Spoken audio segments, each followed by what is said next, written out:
Welcome. I'm Mud's Misfit. This is day 19 of the free-to-play series of Raid Shadow Legends. On day 19 we got 500 energy, which is always nice.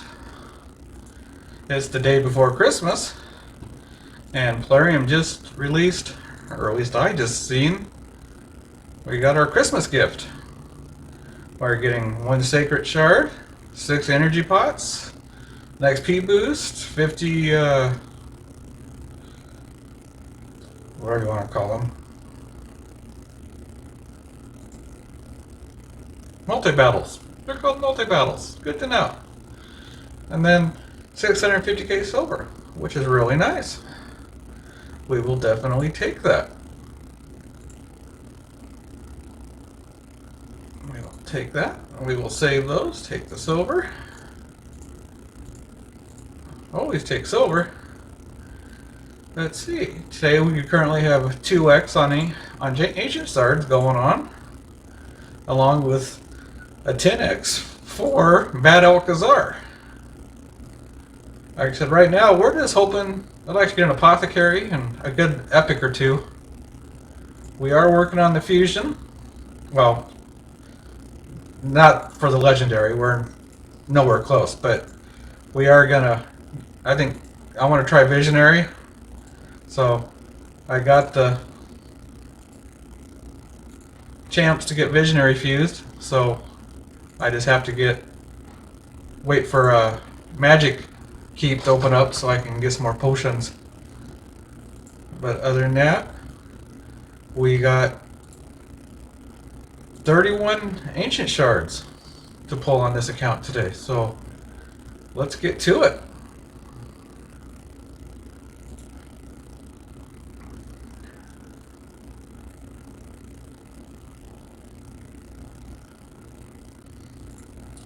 Okay, we got a Delver.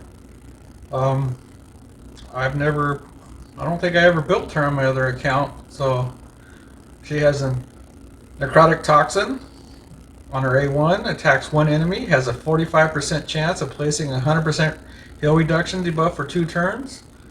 That's going to book up to a 60% chance. That'll be real nice for Spirit Keep, because I'm having trouble with Spirit Keep, because she heals as fast as I can do damage, so heal reduction is a real good thing for Spirit Keep if you're having troubles. And then her A2, Mark for Death, attacks one enemy, places a 25% weaken debuff for 3 turns if the target has a heal reduction debuff. Damage is based on attack. It's a 4 turn, books down to a 3 turn once booked. Once you ascend this champion, it attacks one enemy, places a 25% weakened debuff on the target for 3 turns if the target has a heal reduction debuff. This debuff cannot be resisted, so technically you would not need to have accuracy. But you're going to need accuracy to place the heal reduction, so you're going to pretty much want to build her with accuracy. Then her A3 attacks all enemies, places a 50% increased attack buff on this champion for 2 turns before attacking. If a target has a weaken debuff, places a 60% decreased defense debuff on the target for 2 turns. 5 turn, books down to 4. It'd be nice if she placed the increased attack buff on everyone, but at least she attacks everybody, so. But we'll take that. And this is our first shard pull pretty much, so I'm really hoping for the apothecary.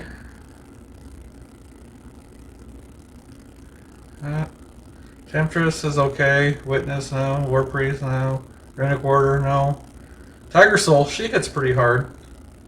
Castigator, he's a part of one of the fusion champ rares currently going on.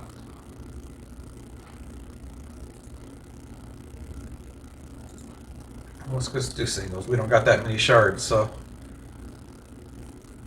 And then we got Arcanist.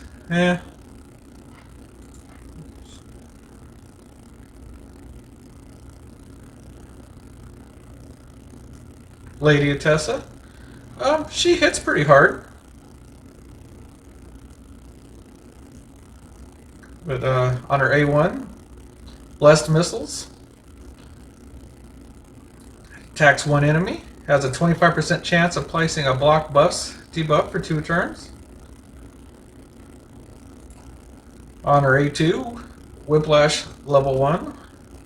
Attacks one enemy. Has a 50% chance of placing a stun debuff for 1 turn. It's a 4 turn. Books down to 3. The 50% looks like it books up to 75%. So it's single target. But I think all of her attacks are basically, this one's attacks one enemy with 2 random allies.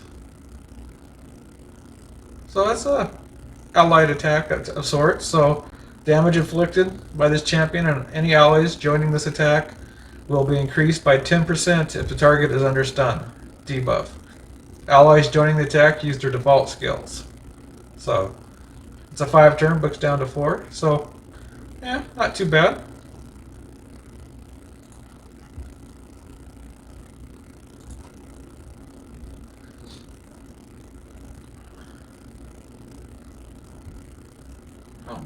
Sanguina, she's not too bad. She's got some heals. She's a nice little support. She's a little bit newer. I think she's been in for 4 or 5 months. Might be a little bit longer. But she ain't too bad. Her A1, Red Punishment, attacks one enemy 3 times.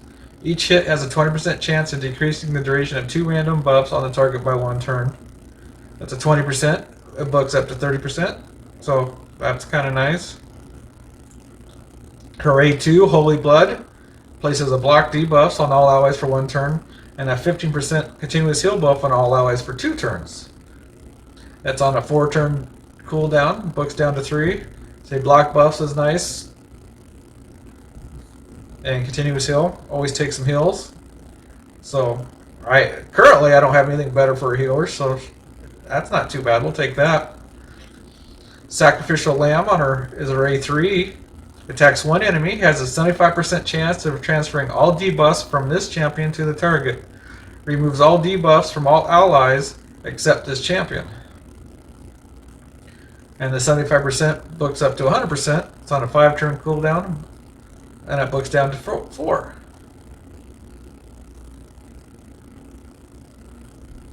And it's kind of nice that she cleanses all the allies. So that's... Cleansers are real nice, so yeah, she'll be good for Dragon. Could be good for Spider too. Could be good for Faction Wars. It'll be a while before I'm in Doom Tower, but increases ally AC, so accuracy, and Doom Tower battles by 55%. Nice aura for Doom Tower. So yeah, we'll take that.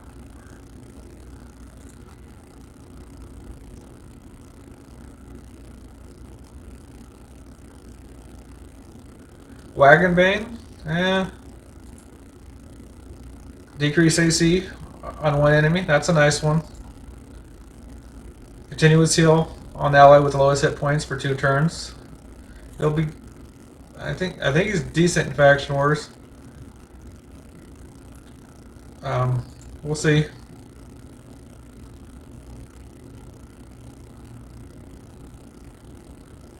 Grumbler, nothing too special.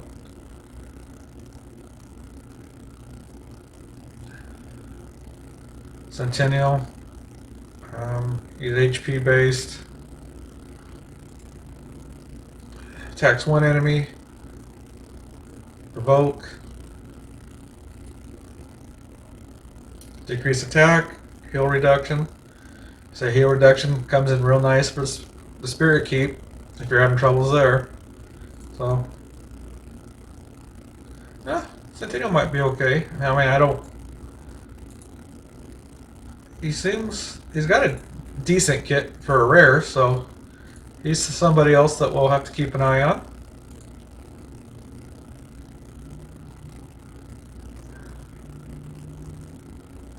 Fortress Goon, yeah.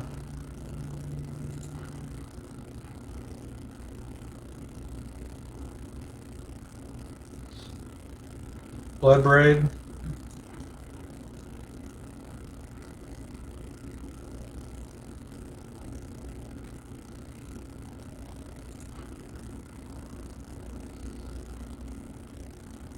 Sorry, just kind of Gnarlhorn. He's pretty good. He's a nice little rare. You need him for. I do believe he's a fusion champ for Rosin, but he attacks one enemy. Damage increases according to how much HP the champion has lost. This attack cannot be strong, critical, or weak. So the less hit points he has, the more damages is going to be. That's on his A1, the Ram. His A2, War Drum, places the Provoke debuff on all enemies for 1 turn. Provoke can come in handy. Once he's ascended, places a Provoke debuff on all enemies for 1 turn. Places a 30% increased defense buff on the champion for 2 turns. That's on a 4 turn, books down to 3. So on his A3, Determined, places Unkill buff on this champ for 2 turns. That's on a 5 turn, books down to 3. So yeah, like I said, I know he's pretty nice in faction crypts. So he can come in handy in a few different spots. So we'll definitely take that.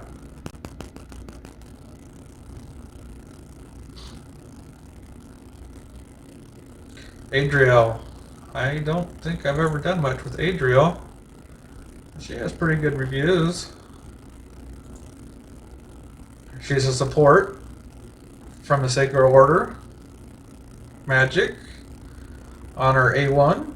Attacks 1 enemy. Has a 20% chance of placing a decreased accuracy debuff for 2 turns. So that comes in handy. It books up to a 35%. On her A2, Curtain of Light heals all allies by 20% of their max HP. After you ascend her, it heals all allies by 20% of their max HP and places a 30% reflect damage buff on them for 2 turns. It's on a 4 turn cooldown, books down to 3. And reflect ain't all that great. It's good for Fire Knight if you're having troubles getting the shield down. Her A3, Blind Flash, attacks all enemies, has a 50% chance of placing decrease attack debuff for 2 turns, has a 100% chance if the attack is critical. So you would definitely want to build her with crit. It's on a 6 turn, books down to 5. Yeah, not going to be a very good decrease attack champion. There's definitely going to be some better. Increases magic ally speed in all battles by 21%. I'm not really big on the ones where it specifies they got to be magic to get the benefit. So, but we'll see. Still hoping for an apothecary. Lamlo, yeah, he's nothing special.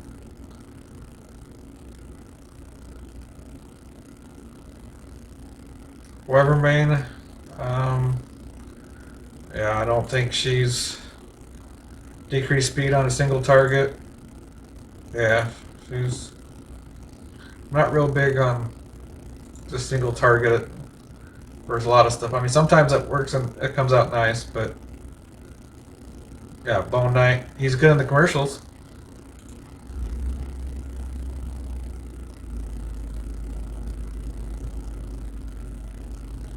Feather Brit.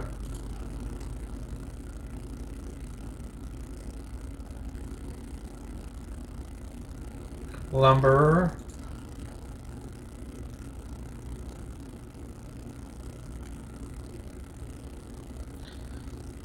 Delicia. I'm pretty sure she's fairly, just what I'm thinking of, she's fairly new to the game. On her A1, Wept of Madness, attacks 1 enemy, has a 50% chance of applying a debuff spread effect, taking 1 random debuff from this target and placing it on all enemies under Hex. So yeah, she is the newer champion. It's at a 50, and it goes to a 70 once booked. On her A2, attacks all enemies, increases the duration of all debuffs on all enemies by 1 turn.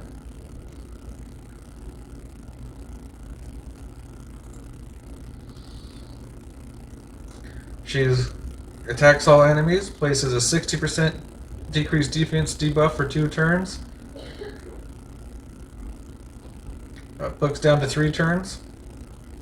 So that's pretty decent there. So plus she's got some debuff spread. Need to have her with a Hex champion by the looks of it, but her passive, which unlocks on Ascension level 3, Feast of Woe, when attacking enemies under decreased defense debuff, has a 50% chance of placing Hex debuff on them for 2 turns. So she does place a Hex off of her passive, so that's not too bad. Might have to try her out. Hex is, if you haven't been around a whole lot, Raid's been trying to push Hex for the last 4 or 5 months. They keep building more and more champs that do Hex, and so far it hasn't been all that great, but they keep trying. So one never knows.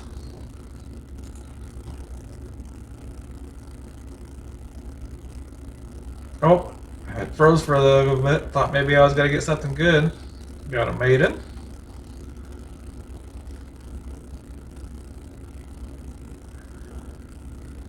Mass Fearmonger. I don't think he was all that. I think these are probably a little bit high too. I wasn't that impressed with him. But he attacks one enemy 2 times. Each hit decreases the target's turn meter by 7.5% of the target is under fear or a true fear debuff. Reduces the cooldown of this champion's Taste Despair skill by 1 turn if this attack kills an enemy. That's his A1 Nightmare. His A2, Haunted Machete, attacks one enemy, has a 75% chance of placing Fear debuff for 1 turn, and a 75% chance of placing a 30% decreased speed debuff for 2 turns. Has a 75% chance of placing a True Fear debuff on an enemy 2 turns for 1 turn if this attack kills an enemy. 1 True Fear debuff will be placed on the enemy with the lowest turn meter, while 1 will be placed on the enemy with the highest turn meter. So, and that looks up to 100%.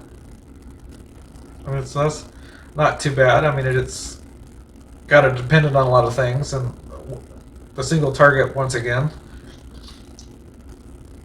is A3.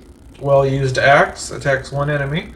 Will ignore 35% of target's defense if the target is under a fear or true fear debuff. And then after ascended, places a block debuff for 1 turn and a 30% increased speed buff for 1 turn or for 2 turns, and a revive on death buff for 2 turns on the champ if this attack kills an enemy. So I mean, he does have some uses. Then his passive, Taste of Despair, fills the champion's turn meter by 50% whenever an enemy hit point drops below 20%. So I mean, that's not too bad. I mean, I'm sure he's probably got some uses. It's a 6th turn, books down to 4. I remember when he came out though, I just put him in the vault. I haven't built him yet, so we might have to, but that is on that well-used axe is A3 is on a 5 turn, books down to 4.